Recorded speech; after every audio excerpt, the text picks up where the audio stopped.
All right, let's do an example from chapter 23, which is the chi-square contingency table for independence. And let's look at this one. It says, in a random sample of 100 investors, each person was classified by age and the type of investment he or she was making.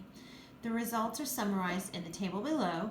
Test whether there is a significant relationship between the person's age and type of investment. Okay, so before we start actually like crunching out some numbers, remember when you get ready to do your, write out your whole template right here, your assumptions right here is always random sample.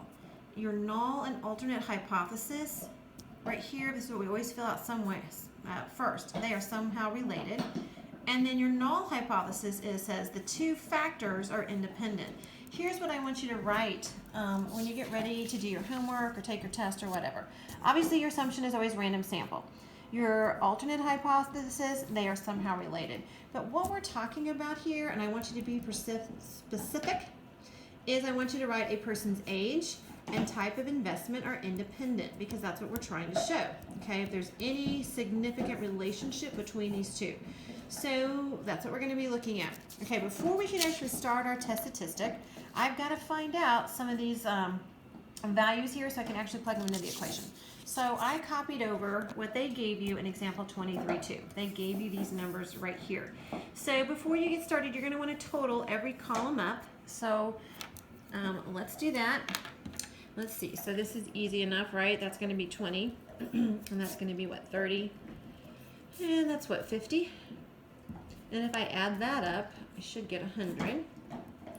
And that's good because it told me there were 100 investors anyway. Okay, so add these up, and that's going to give me what, 40? Add this row up, and I'm going to get 60. And again, they should add up to 100 right here. So that's your overall total. All right, so when you get started, remember we have to divide this up. We have got 1, 2, 3, 4, 5, 6 different observations right here. So we're going to have to start this with, be specific. Let's talk about those that are less than 40 and they did bonds.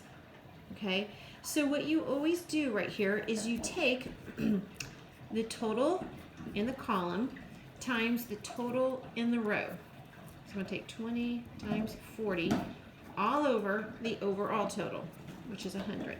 Do the math right there and you get 8. Okay, we're going to do that for each one. So I'm just going to work all the way across here. So I'm going to go less than 40 and mixed. And this is just for me so I can keep them all separate.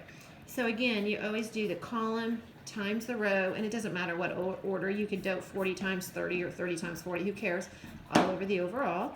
And that gives me 12. Okay, and shoot, I didn't give myself quite enough room here, but let's go less than 40, and let's do stocks. So again, I'm going to go column and row, so 50 times 40, all over 100, which is 20. And then I'm going to do these up here. These are more than 40, and this is my bonds. So I'm going to go column and row, so 20 times 60, all over 100, which is what, 12? And then we'll go over 40, above 40, and mixed. So it'd be 30 times 60 all over 100, which is 18. And then our last one is over 40, and this one is stocks. So my column times my row is 50 times 60 all over the overall total. Now don't think it's always 100. The only reason I'm dividing by 100 is that's my overall total right here. So that's what I always have in my denominator. So don't think that's always 100. Okay, it's not.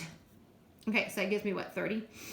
All right, so we need those values so we can come over here and plug this into our equation right here.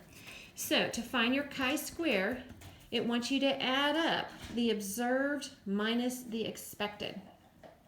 So when I look over here, this is my observed right here for those that are less than 40 and buying bonds.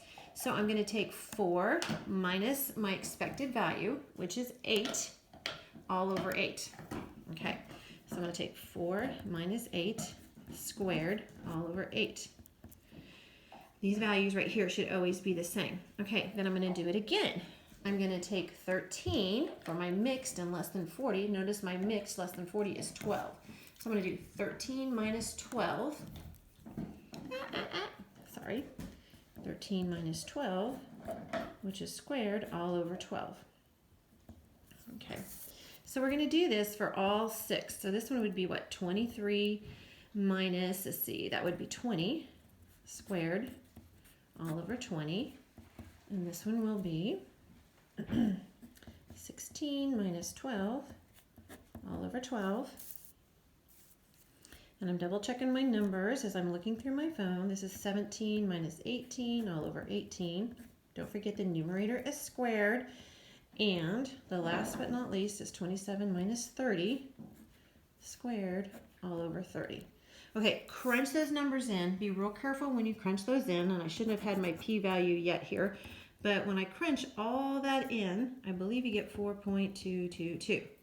Okay, now to look this up on the back of your chart, you're going to have to know your degrees of freedom.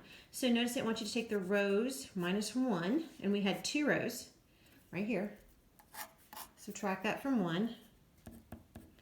It wants you to take the number of columns minus 1, so we had 3 columns, so 3 minus 1 is 2. So I'm going to have 2 degrees of freedom, and I just wrote that in the wrong spot. Okay, so go back to your chi-square table and look this up. Go to where you can see the second row, where there's 2 degrees of freedom. Find your 4.222 and see what it falls between, and that's going to end up being our p-value. So this is my chi-squared. Come down here to your p-value. Look it up on your chart, and I believe it should be between 0.25 and 0.1. Add those up, divide by 2, because we want it to be between there, so you get 0.175. So that's my p-value. So I should have had this up here, so I'm going to cross this out. Your rejection rule. Reject your null hypothesis if, this is always the same, your p-value, which is 0.175, is less than or equal to, you see they didn't give me a value, so it's always going to be 0.05. That is false. Okay, 0.1 is definitely greater than 0.0. So my conclusion will be I will fail to reject the null hypothesis. So we are going to conclude,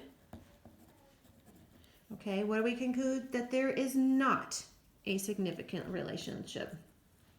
This is a key word. This should match, okay? There is not a significant relationship. Okay, so make sure you write out the whole thing. There's not a significant relationship between the person's age and type of investment. Don't be lazy on the test. Write it out.